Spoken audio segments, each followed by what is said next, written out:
Mga master, ng labas ng Memorandum Circular number 52 ang Malacanang, at ito po ay nag-uutos sa tinatawag na recital of the Bagong Pilipinas Hymn and Pledge during flag ceremonies.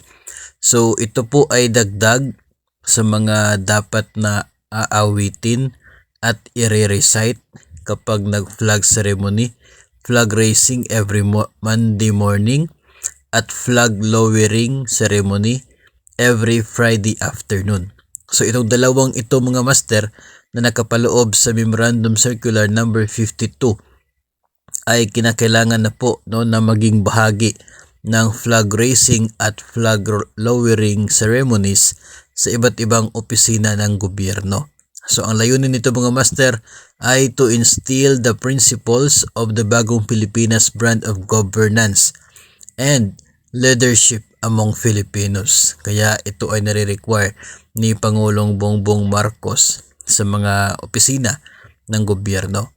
So nakapaloob as attachment po or enclosure sa Memorandum Circular number 52 ang kopya ng lyrics ng Bagong Pilipinas Hymn at ang kopya na rin ng Bagong Pilipinas Pledge na isa na sa mga magiging regular na bahagi ng flag raising and flag lowering ceremonies.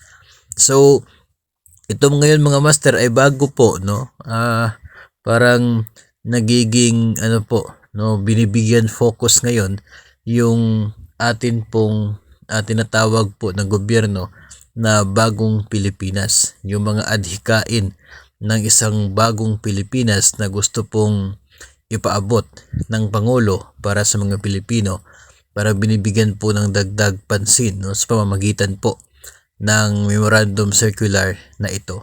So mag-download po ng Memorandum Circular number 52. Available po ito sa website ng Official Gazette, and even sa Facebook may mga naka-upload po na kopya nito para ma-familiarize po natin upang atin pong magagamit sa darating po na Lunes at Biyernes.